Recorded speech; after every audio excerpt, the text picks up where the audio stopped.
സ്കൂളിൽ പോകാൻ നിൽക്കുന്ന മോന്റെ ബാഗില് മണ്ണ് വാരി നിറയ്ക്കാൻ കൊടുത്തില്ല എന്ന് പറഞ്ഞിട്ടാണ് ഇന്ന് ശീതുവിന്റെ കരച്ചിൽ ഇവിടെ സ്റ്റാർട്ട് ചെയ്തേക്കുന്നത് കേട്ടോ. എന്നാ പിന്നെ അവളെ ഒന്ന് ചില്ലാക്കാൻ വേണ്ടി രാവിലെ തന്നെ ഒരു ഡാൻസ് അങ്ങോട്ട് നടത്താന്ന് വിചാരിച്ചേ. എനിക്കാണെങ്കിൽ പിന്നെ ഏത് മൂടാണെങ്കിലും മാങ്ങപ്പറി ചെളിക്കുത്ത് മാത്രമേ വരാറുള്ളൂ. 50 കിലോയുടെ സിമന്റ് ചാക്ക് എടുത്തോണ്ട് പോകുന്ന പോലെ കണ്ടില്ലേ മോൻ ബാഗും തൂക്കി പോകുന്നത്. മോനെ സ്കൂളിൽ വിട്ടതിന് ശേഷം എന്നാ പിന്നെ ഇച്ചിരി മീനുകൾക്ക് അന്നദാനം നടത്താന്ന് വിചാരിച്ചോ. പോരാളി ഇന്ന് രാവിലെ തന്നെ കലിപ്പ് മൂടിലാണ്. ദേണ്ട ഏതാണ്ടൊക്കെ വെട്ടിപ്പറച്ചൊക്കെ കളയുന്നുണ്ട് ഇവിടെ. ഞാൻ ഇടയ്ക്ക് വെച്ച് ഒരു ഡയറ്റ് തുടങ്ങിയ കാര്യം നിങ്ങൾക്കൊക്കെ അറിയാമല്ലോ അല്ലേ. എന്നെ പോലെ ഡയറ്റ് എടുക്കുന്ന പല ആളുകളുടെയും ഡയറ്റ് തെറ്റിക്കുന്ന ഒരേ ഒരാളാണ് ദേണ്ട ഈ ഇരിക്കുന്ന പോരാളികൾ. ദാണ്ട കണ്ടല്ലേ മുമ്പ് വന്നിരുന്ന് കൊത്തി എരിഞ്ഞുകൊണ്ടിരിക്കുന്നത് മനുഷ്യനെ കൊതിപ്പിക്കാനായിട്ട്.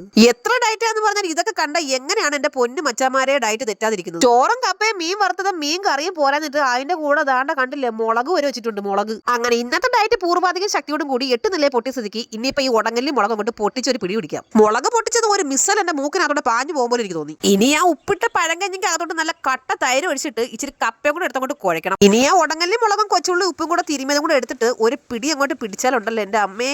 ഉടങ്ങല്ലി മുളക് പൊട്ടിച്ചപ്പോ തന്നെ മൂക്കിന് അതോടും കൂടി എരിവ് കയറി പോയുണ്ട്. അമ്മയ്ക്ക് അത് വേണ്ട, അമ്മയ്ക്ക് കാന്താരി മുളക് മതിയുന്നു. എന്റെ പൊന്നു തമ്പുരാനെ, ഇതിപ്പോ ആക്രാന്തം മൂത്ത് വാരി വലിച്ച് കഴിക്കുകയും ചെയ്ത് എരിഞ്ഞിട്ട് പണ്ടാരടങ്ങി ഇരിക്കാനും വയ്യാത്ത അവസ്ഥയാണ് ഇപ്പോ. നല്ല വെന്ത് കുഴഞ്ഞ കപ്പ നല്ല ചൂര കറിയിൽ അങ്ങോട്ട് മുക്കി അടിച്ചാൽ കിട്ടുന്ന ഒരു സുഖം ഉണ്ടല്ലോ. അതെനിക്ക് ഇപ്പൊ ഇവിടെ പറയാൻ പറ്റില്ല. നിങ്ങൾ അടുക്കളയിൽ പഴങ്കഞ്ഞി ഉണ്ടെങ്കിൽ ഓടി പോയി തട്ടിക്കോ. ഇരുന്നോണ്ട് കുടിച്ചോണ്ടിരുന്ന അമ്മ തന്റെ വയറ് വിത്തപ്പോ ചാരി ഇരിപ്പാ. ഇനി മിക്കവാറും അവിടെ തന്നെ കിടക്കാനും ചാൻസ് ഉണ്ട്.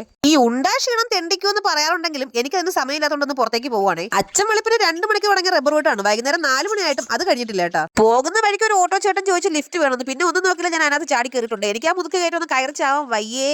ആദ്യത്തെ പരിപാടി മെഡിക്കൽ സ്റ്റോറിൽ കയറി മരുന്ന് വാങ്ങിക്കാന്നുള്ളതാണ്. മെഡിക്കൽ സ്റ്റോറിൽ പിന്നെ മരുന്നല്ലാതെ ഗോതമ്പുണ്ട കിട്ടൂലല്ലോ അല്ലേ. മരുന്ന് വഴിക്ക് മോനെ വിളിച്ചോണ്ട് വന്നോണ്ട് അവന് പിന്നെ ഒരു ഷവർമയും ജ്യൂസൊക്കെ മേടിച്ചു കൊടുത്തായിരുന്നു. അതും കഴിഞ്ഞ് നേരെ പച്ചക്കറി കടയിലേക്ക്. എന്നാ പിന്നെ നിങ്ങൾ വിട്ടോ, ഞാനിതെല്ലാം കഴിഞ്ഞ് വീട്ടിൽ പോകുമ്പോൾ രാത്രിയാവും. ടാറ്റാ.